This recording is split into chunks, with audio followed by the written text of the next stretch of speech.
மயக்க மருந்து கொடுத்து பெண்ணை பாலியல் வன்கொடுமை செய்த தாவேகா நிர்வாகிகள். பாதிக்கப்பட்ட பெண்ணிற்கு கொலை மிரட்டல் விடுக்கும் தாவேகா எம்எல்ஏ. தொடர்ந்து எனக்கு எம்எல்ஏ கிட்ட இருந்து கொலை மிரட்டல். அவ ஊர்ல இருக்காளான்னு விசாரிச்சுட்டு இருக்காங்க. கண்ணீர் விட்டு கதறும் பெண்ணுக்கு நியாயம் கேட்க தமிழ்நாடு அணி திரளுமா? யார் அந்த மேலிடம்? இதைத்தான் நான் இன்னைக்கு பேச போறேன்.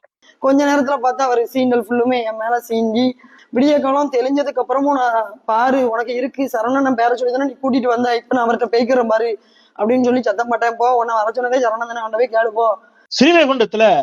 ஸ்ரீவைகுண்டம் எம்எல்ஏவின் மீது ஒரு பகீர் குற்றச்சாட்டை விஜயினுடைய ரசிகை வைத்திருக்கிறார். அந்த சகோதரி அவருக்கு வேலை வாங்கி தருவதாக சொல்லி நடந்த அநீதியை பத்திரிகையாளர்களை அழைத்து முறையிட்டிருக்கிறார்.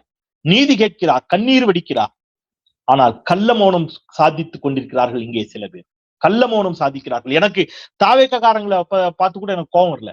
கடந்த ஆட்சி காலங்களில் திமுக கூட்டணியில் இருந்த போதும் கூட இது போன்ற குற்றங்கள் நடந்தால் அதற்கு எதிராக கடுமையாக போரிட்டவர்கள், சண்டை போட்டவர்கள்.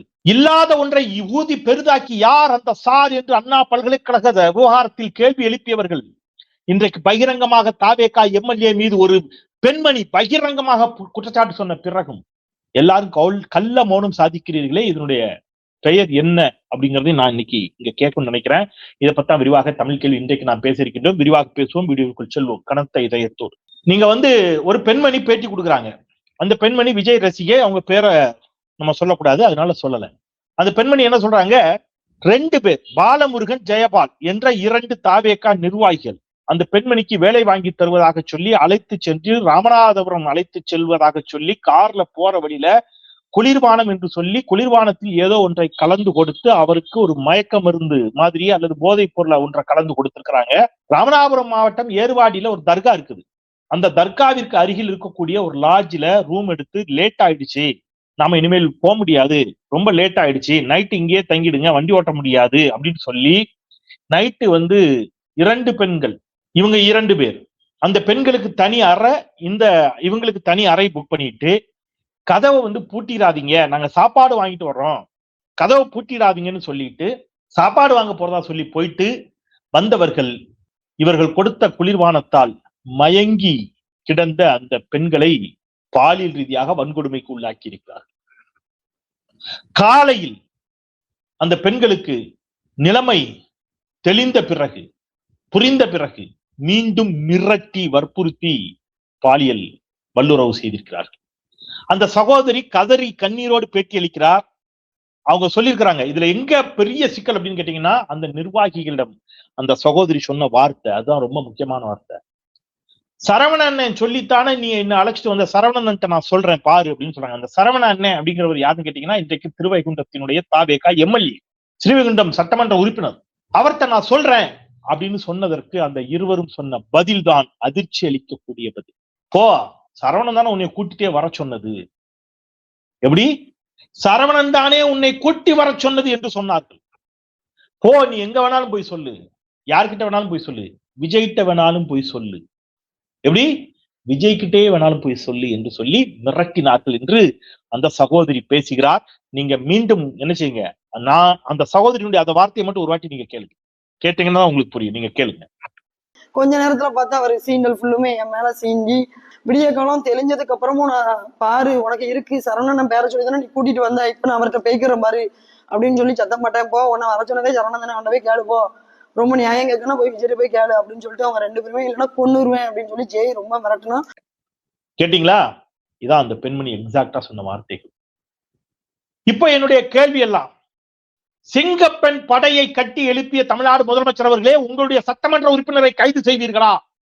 திருவைகுண்டம் தாவேகா எம்எல்ஏ அந்த பெண்மணிக்கு கொலை மிரட்டல் விடுக்கிறார். யாருக்கு? பாதிக்கப்பட்ட பெண்ணுக்கு கொலை மிரட்டல் விடுக்கிறார். இப்ப இவங்களை கைது பண்ணுவீங்களா இல்லையா? இதை விட கொடுமை என்ன தெரியுமா? உதயநிதி ஸ்டாலின் அவர்கள், எதிர்கட்சி தலைவர், இன்றைக்கு ஒரு ட்வீட் போட்டிருக்கிறாரு. அதுல சில முக்கியமான கேள்விகளை எழுப்பி இருக்கிறார். அதுல என்ன சொல்றாரு, அமைச்சர் புஷி ஆனந்திடம் பேசி உனக்கு வேலை வாங்கி தருகிறேன் என்று எம்எல்ஏ சரவணன் சமரசம் பேச முயன்றதாக பாதிக்கப்பட்ட பெண் கூறியுள்ளார். இதே போல் இன்னொரு பெண்ணும் பாதிக்கப்பட்டுள்ளதாக அந்த பெண் கூறுகிறார். இது எதிர்கட்சி தலைவருடைய ட்வீட். இன்னொரு அமைச்சருக்கும் இந்த பிரச்சனை தெரியும் என்கிறார். நல்லா புரிஞ்சுக்கங்க, குஷியானது மட்டுமல்ல, இன்னொரு அமைச்சருக்கும் இந்த பிரச்சனை தெரியும் என்கிறார். எல்லாம் மேலிடத்துக்கு தெரியும் என்று குற்றவாளிகள் கூறியதாகவும் சொல்லி உள்ளார். ஆளுங்கட்சியில் யார் அந்த மேலிடம் என்று மக்கள் கேட்கின்றனர் என்று எதிர்க்கட்சி தலைவர் இன்றைக்கு காட்டமாக ஒரு அறிக்கை கொடுத்திருக்கிறார். யார் அந்த மேலிடம்? பதில் சொல்லணுமா இல்லையா?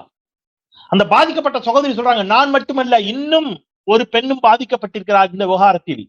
எல்லாருமே விஜய் ரசிகைகள், உங்களுடைய சொந்த ரசிகைகள், உங்களுடைய சொந்த கட்சி நிர்வாகிகளால் பாலியல் பலாத்காரம் செய்யப்பட்டிருக்கிறார்கள். உங்களுடைய சொந்த கட்சி எம்எல்ஏ அவருக்கு கொலை மிரட்டல் விடுக்கிறார். பகிரங்கமாக அந்த பெண்மணி வெளியில் வந்து சொல்லிவிட்டார். உங்கள் சொந்த கட்சி நிர்வாகியிடமிருந்து, உங்கள் சொந்த கட்சி எம்எல்ஏவிடமிருந்து உங்களுடைய ரசிகையை கூட காப்பாற்ற முடியாத மாண்புமிகு முதலமைச்சர் விஜய் அவர்களே, நீங்கள் தமிழ்நாட்டு பெண்களை எப்படி காப்பாற்றப் போகிறீர்கள்? யார் அந்த மேலிடம்? இந்த கேள்விகளுக்கு தமிழ்நாடு பதில் சொல்லணும். எனக்கு திருப்பி என்ன தெரியுமா கேள்வி? இப்ப தாவேகா கூட பிரச்சனை இல்லைன்னு நான் சொல்றது, அவங்க அப்படித்தான் அந்த கட்சியை அவங்க அப்படித்தான் நான் சொல்றது, அவங்க கட்சி என்ன தப்பு செஞ்சாலும் அதை நியாயப்படுத்துறது மனநிலையில அந்தந்த கட்சி இருக்கும். அப்படி தாவேகா இருக்குன்னு கூட விட்டுருங்க. அதுக்கு ஏதாவது இந்த பழியும் தூக்கி கூட ஒருவேளை என்ன செய்யலாம். ஆனா நான் கேட்க வர்றது, தமிழ்நாட்டில் ஜனநாயக சக்திகள் இருந்தார்களே, எங்கே அவர்கள்? இடதுசாரிகள் எங்கே? இதற்குள் களத்தில் இறங்கி, போராட்டத்தில் இறங்கி, அரசுக்கு எதிரான உரிமை குரலை எழுப்பி இருக்கக்கூடிய இடதுசாரிகள் இந்த விவகாரத்தில் ஏன் பேச மறுக்கிறார்கள்? தோழர் பாலபாரதி அவர்களுக்கு நான் சல்யூட் அடிக்கிறேன். தோழர் பாலபாரதி அவர்கள் மார்க்சிஸ்ட் கம்யூனிஸ்ட் கட்சியுடைய முன்னாள் எம்எல்ஏ. அவர் மார்க்சிஸ்ட் கம்யூனிஸ்ட் கட்சியின் சார்பில் இதை பேசியதாக எனக்கு தெரியல. ஒரு பெண்மணியாக, ஒரு சகோதரியாக, ஒரு தோழராக அவர் இதை கேள்வி வச்சிருந்தாங்க. ஆனால் அதிகாரப்பூர்வமாக பேச வேண்டிய இடதுசாரிகள், நான் பெரிதும் மதிக்கக்கூடிய விடுதலை சிறுத்தைகள், இந்த விவகாரத்தில் மேலிடம் யார் கேட்கணுமா இல்லையா? யார் அந்த சார்? அன்றைக்கு கேட்டார்களே எல்லோரும், யார் அந்த சார்? இல்லாத சாரை எல்லாரும் சேர்ந்து தேடினீங்களே. இன்னைக்கு வெளிப்படையாக ஒரு பெண்மணி தாவேகா எம்எல்ஏவின் மீது குற்றம் சாட்டியிருக்கிறார். யாரும் பேசுறதுக்கு தயாரல்ல. இன்றைக்கு அதே தென் மாவட்டத்துல இன்றைக்கு இன்னொரு ஆணவ படுகொலை. தூத்துக்குடி மாவட்டம் கயத்தாறு அருகே ஒரு ஆணவ படுகொலை. ஆணவ படுகொலைக்கு எதிராக கடந்த காலங்களில் மிக ஆவேசமாக உக்கிரமாக சண்டை செய்தவர்களை நான் லென்ஸ் வச்சு தேடிக்கிட்டு இருக்கேன். காணும். சிபிஐ வெளிநாட்டிலிருந்து இன்டர்போல் எல்லாம் கூட்டு வந்து அவங்க எல்லாம் தேடணும். உங்களுக்கு எங்க இருக்காங்கன்னு தெரியல. ஆணவ படுகொலைகளை அவர்கள் கண்டிக்கிறார்கள். எப்படி தெரியுமா? ஆணவ படுகொலைகளை கண்டிக்கிறோம் சமூகமேனு சமூகத்துக்கு போயிடுறாங்க. இப்ப தமிழ்நாடு முதலமைச்சரே கேட்க மாட்டேங்கிறாங்க. திமுக இருக்கும்போது தமிழ்நாடு அரசே, திமுகவே, ஸ்டாலின் அரசே என்று பேசியவர்கள் இப்பொழுது எல்லாரும் சைலண்ட். இந்த ஆணவ படுகொலைகளுக்கு முதலமைச்சர் பொறுப்பேற்க கூடாதா? ஸ்டாலின் அவர்கள் ஆட்சியில் நடக்கக்கூடிய ஆணவ படுகொலைகளுக்கு ஸ்டாலின் பொறுப்பேற்க வேண்டும். தாவேகா ஆட்சியில் நடக்கக்கூடிய ஆணவ படுகொலைகளுக்கு சமூகம் பொறுப்பேற்க வேண்டும். என்ன நடக்குது இந்த நாட்டுல? மனசாட்சியை விற்று விட்டார்களா தெரியல. எனக்கு நான் ஆதங்கத்துல கேட்கிறேன். இது திமுக அதிமுக இல்ல. நீங்க திமுக எம்எல்ஏவின் மீது ஒரு பெண்மணி இப்படி குற்றம் சாட்டியிருந்தாலும் நான் இதே ஆவேசத்தோட பேசுவேன், பேசி இருக்கிறேன் கடந்த காலங்கள்ல, எல்லாருக்கும் தெரியும். ஆனா இது திமுக அதிமுக இல்ல. இன்றைக்கு பகிரங்கமாக ஒரு பெண்மணி தாவேகா எம்எல்ஏவின் மீது குற்றம் சாட்டி இருக்கிறார். பேசணுமா இல்லையா? அந்த எம்எல்ஏவை ஏன் இன்னும் கைது செய்யல? மேலாள் அமைச்சர் கீதா ஜீவன் அவர்கள் கேள்வி எழுப்புகிறார்கள். அந்த எம்எல்ஏவை ஏன் விசாரணைக்கு உட்படுத்தவில்லை? கொலை மிரட்டல் விடுக்கிறார் ஒரு எம்எல்ஏன்னு சொல்றாங்க. மாறாக சோசியல் மீடியால யாராவது ஏதாவது எழுதுறாங்கன்னா அந்த சோசியல் மீடியா கணக்குகளை முடக்குவதில் இந்த அரசு தீவிரம் காட்டுகிறது என்று வரக்கூடிய குரல்கள்.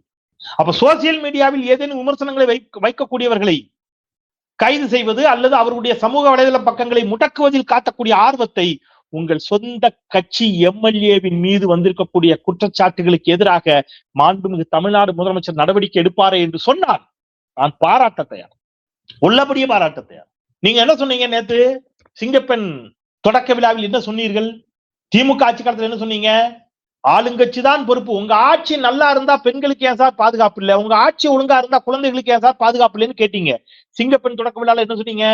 அது சட்டம் ஒழுங்கு சார்ந்தது மட்டுமல்ல, தனி மனித ஒழுக்கம் சார்ந்ததுன்னு சொன்னீங்க. இதே கடந்த காலங்களில் செந்தில்வேல் சொன்ன போது என் மீது எல்லாரும் விழுந்து பறந்துனீங்க. என்ன சொன்னீங்க? திமுகவை காப்பாற்ற நினைக்கிறேன் அப்படின்னு என் மேல அபாண்டமா பழி சொன்னீங்க.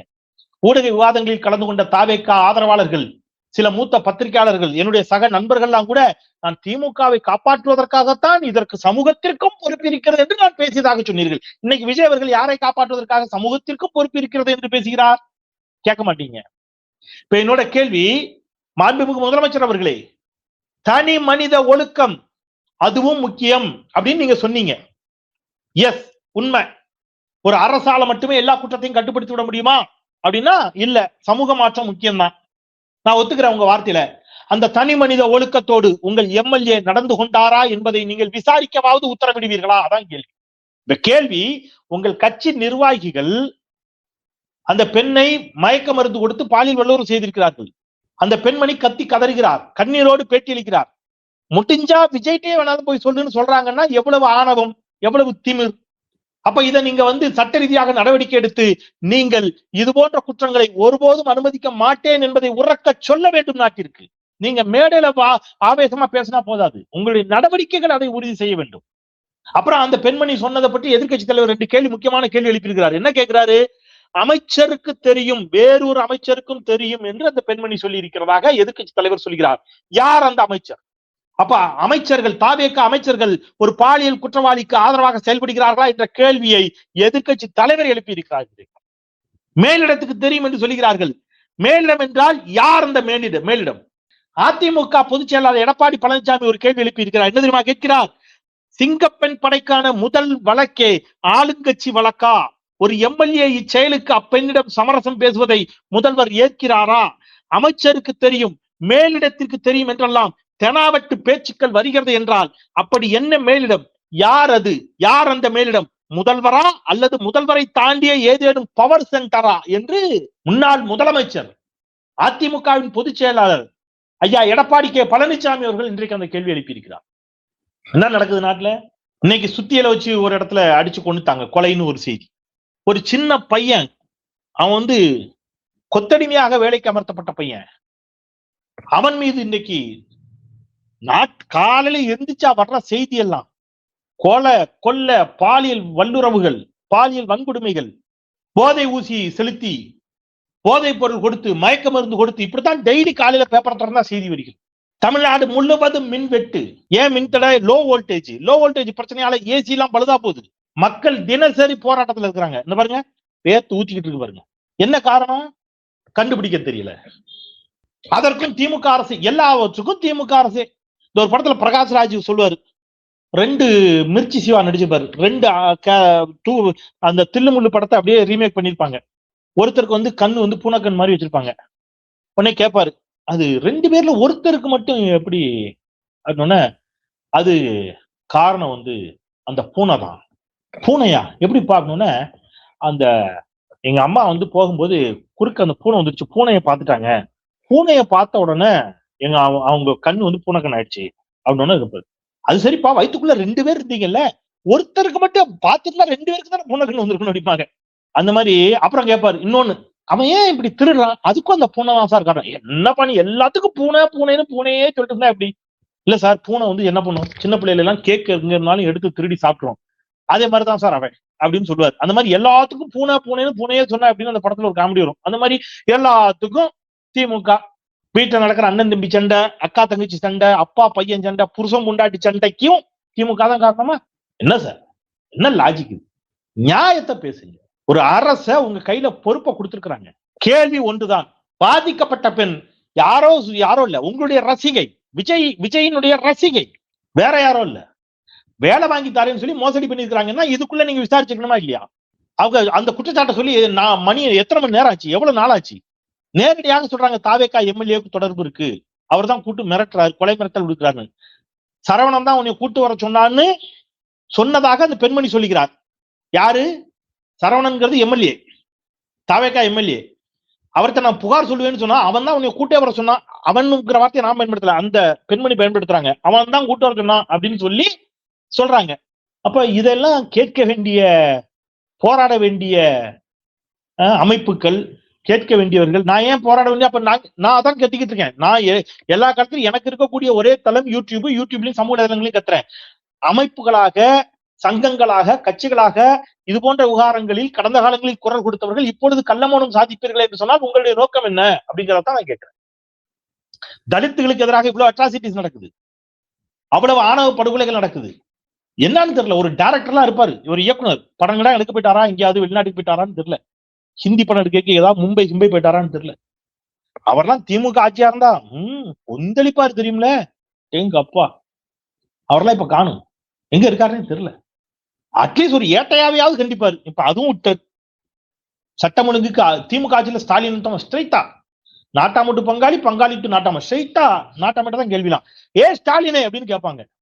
இப்ப தாவே காட்சியில ஏ ஏட்டையாவே, ஏ ஹெட் கான்ஸ்டபிளே அப்படின்னாங்க. இப்ப அதுவும் கேட்கல. என்ன சார் என்ன நடக்குது நாட்டில்? அம்பேத்கர் சிலை அகற்றப்படுகிறது, கேட்பார் இல்ல. வீடு ஒதுக்கீட்டுல தலித்துகளுக்கு தனி குடியிருப்பு என்று சொல்கிறார்கள், அதை தட்டி கேட்ட திராவிட இயக்க சிந்தனையாளர்கள் மீது தாக்குதல் நடத்தப்படுகிறது, கேட்பார் இல்ல. ஆணவ படுகொலைகள் அங்கே வெட்டு தொடர்ச்சியாக நடக்குது, ஆணவ படுகொலைகள், கேட்பார் இல்ல. பெண்கள் நடக்குது, கட்சிக்காரனே தாவேகாரனே சம்பந்தப்பட்டிருக்கான்னு பிரச்சனை வருது, எம்எல்ஏ ஆதரவு தெரிவிக்கிறார் பிரச்சனை வருது, கேட்பார் இல்ல. பல லட்சம் கோடி முதலீடு தமிழ்நாட்டில இருந்து வெளியில போயிருக்குது, கேட்பார் இல்ல. இது குறித்து ஊடகங்கள், செய்தி வெளியிட்ட ஊடகங்கள் அரசு கேபிளில் இருந்து முடக்கப்படுகிறது, கேட்பார் இல்ல. இதுல 10ல 1 100ல 1 திமுக ஆட்சி காலத்தில் நடக்கும் போது இன்றைக்கு செவிலியர்களும் மருத்துவர்களும் ரிப்பன் பில்டிங்ல போராட்டம், கேட்பாரு இல்ல. இப்ப என்ன நடக்குது, என்ன நடக்குது நாட்டுல? அப்ப இவங்களுக்கெல்லாம் திமுக மீது இருக்கக்கூடிய வன்மமே தவிர தாவேக ஆட்சியில என்ன அட்டூழியம் நடந்தாலும், என்ன அக்கிரமம் நடந்தாலும், பொருளாதார சீரழிவு நடந்தாலும், பாலியல் குற்றங்கள் நடந்தாலும், ஆணவ படுகொலைகள் நடந்தாலும், தலித்துகளின் மீதான தாக்குதல் நடந்தாலும் கேட்க மாட்டோம் என்று ஒரு கூட்டம் முடிவெடுத்து சத்தியம் பண்ணியிருக்கு. சூடானச்சு. பாப்போம் அந்த கூட்டம் எப்பதான் கேட்பாங்க, நானும் வெயிட் பண்ணிட்டு தானே இருக்கேன். கேட்கறாங்களான்னு பாப்போம். நான் திருப்பி சொல்ல, அரசியலுக்கு அப்பாற்பட்டு பேசுறேன். அரசியலுக்கு அப்பாற்பட்டு ஒரு பெண் பாதிக்கப்பட்டதாக சொல்றாங்க, நியாயமான விசாரணை செய்யுங்க. இதுல சரி தப்பு எதுன்னு எனக்கும் தெரியாது. ஆனா நியாயமா விசாரிக்கணுமா இல்லையா? அந்த பெண்மணி சொன்ன புகாரின் மீது அந்த எம்எல்ஏ விசாரிக்க பண்ணுமா இல்லையா? அவரை இதுக்குள்ள நீங்க நடவடிக்கை எடுத்துக்கணுமா இல்லையா? எங்கேயோ ஒரு புரோட்டா கடையில, டீ கடையில யாரோ ஒரு திமுக காரன் அவனுக்கு ஒண்ணு விட்ட பங்காளி வீட்டுல பொண்ணு கொடுத்து பொண்ணு எடுத்தவன், அவனுக்கு பக்கத்து வீட்டுல வாடகைக்கு இருக்கிறவன் எங்கேயோ ஒரு புரோட்டா கடையில போய் யாரோ ஒருத்தன் அடிச்சிட்டான்னா ஸ்டாலின் பதில் சொல்லணும்னு சொன்னீங்கல்ல எல்லாரும். ஸ்டாலின் போய் பகிரங்கமா நேரில் போய் வருத்தம் தெரிவிச்சுட்டு வந்தார்ல. இன்றைக்கு நேரடியாக தாவேகா எம்எல்ஏ குற்றச்சாட்டுக்கு உள்ளாகி இருக்கிறார். அத்தனை பேரும் சைலண்டா இருந்தா நியாயமா கேளுங்க. ஒரு மாற்றத்தை மக்கள் எதிர்பார்த்துத்தான் விஜய்க்கு வாக்களித்திருக்கிறார்கள் இல்லையா? திருப்பி சொல்றேன், திமுக அதிமுக 2 கட்சிகளும் வேண்டாம் என்று தனிப்பெரும்பான்மை கிடைக்காவிட்டாலும் கூட தனிப்பெரும் கட்சியாக திரு விஜய் அவர்கள் வந்திருக்கிறார், தாவேகா வந்திருக்கிறது.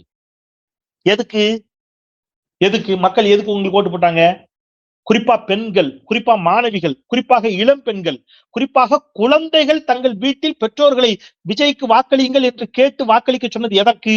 நீங்க கொடுத்த வாக்குறுதிகள். என்ன வாக்குறுதிகள்?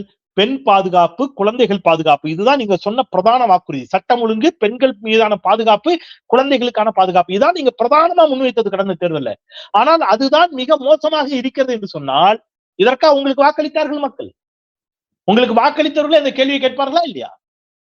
மற்ற நிர்வாகத்தெல்லாம் நீங்க கத்துக்கிறதுக்கு 6 மாசம் ஆகும், தப்பு இல்ல. நீங்க கத்துக்கிட்டு நிதானமா பண்ணலாம். நாளைக்கு காலையில விட்டு செஞ்ச உடனே உங்களுக்கு எல்லாம் ஏன் இது தெரியலன்னு கேட்கறதுல எனக்கும் உடன்பாடு கிடையாது. அது கேட்க வேண்டாம், விட்டுருங்க. ஆனால் இவற்றை நீங்கள் தடுத்திருக்க வேண்டுமா இல்லையா? அதுக்கும் 6 மாசம் ஆகும்னா 6 மாசம் வரைக்கும் இங்க நடக்கிற குற்றங்கள் எல்லாம் சேர்த்து கொண்டிருக்க வேண்டுமா? நீங்க தானே சொன்னீங்க ஆட்சிக்கு வந்து அடுத்த நிமிடமே. சொன்னது நாங்களா நீங்களா? ஆட்சிக்கு வந்து அடுத்த நிமிடமே 1 மாசம் ஆயிடுச்சு. எனவே இதில் தமிழ்நாடு அரசு துரித நடவடிக்கை எடுக்க வேண்டும். இந்த விவகாரத்தை தீர விசாரித்து உண்மை குற்றவாளிகள் யார் என்று கண்டறிய வேண்டும். விருப்பு வெறுப்பின்றி இதில் யாரேனும் மேலிடம் இருப்பார்கள் என்று சொன்னால் அந்த மேலிடம் யார்? எம்எல்ஏவா, அமைச்சரா, மாவட்ட செயலரா, கட்சி நிர்வாகியா, யாராக இருந்தாலும் பாதிக்கப்பட்ட பெண்ணுக்கு நீதி கிடைப்பதற்கு இந்த அரசு முன்வர வேண்டும். அதை குறிப்பாக எல்லா காலங்களிலும் நியாயத்தின் பக்கம் நின்று அந்த உரிமை குரலை எழுப்பிய, நான் பேரன்பு கொண்டு நேசிக்கின்ற, பெரிதும் மதிக்கின்ற, இன்றைக்கு தாவேகா கூட்டணியில் இருக்கக்கூடிய இடதுசாரிகளும் விசிகாவும் இன்ன பிற ஜனநாயக சக்திகளும், ஏன்னா நான் உறுதியா நம்பினேன், நான் பல தொலைக்காட்சி வாதங்களே சொன்னேன், இடதுசாரிகளும் விசிகாவும் தாவேகா கூட்டணியில் இணைந்திருப்பது ஒரு விதத்தில் வரவேற்கக்கூடியது. ஏனென்றால் தாவேகா அரசு தவறு செய்ய நினைத்தாலும் இவர்கள் அனுமதிக்க மாட்டார்கள். தாவேகா செய்யும் தவறுகளை இவர்கள் சுட்டிக்காட்டுவார்கள் என்று நான் உறுதியா நம்பின நம்பிக்கையோட நான் பல ஊடக நேரலையில விவாதங்களே நான் அதை பதிவு பண்ணியிருக்கேன். தமிழ் கேள்வியில் பல ஊடக விவாதங்கள்ல நான் பதிவு பண்ணியிருக்கேன், அது எல்லாருக்கும் தெரியும். அந்த நம்பிக்கையை நீங்கள் காப்பாற்ற வேண்டும் என்பதையும் சொல்லி, நடக்கும், நல்லது நடக்கும் என்ற நம்பிக்கையோடு தொடர்ந்து இது போன்ற சிக்கல்கள் எழுகின்ற பொழுது அதை சுட்டிக்காட்டி பேசுவேன். நீங்கள் நடவடிக்கை எடுத்தால் அதை பாராட்டவும் நான் தயங்க மாட்டேன். அதை பாராட்டவும் நான் கடமைப்பட்டிருக்கின்றேன். நீங்கள் நடவடிக்கை எடுத்தால் என்பதை சொல்லி நடவடிக்கை எடுப்பீர்களா என்று பொறுத்திருந்து பார்க்கலாம். விடைபெறுகின்றேன். குரலற்றவர்களின் குரலாய் நான் செந்தில். நன்றி.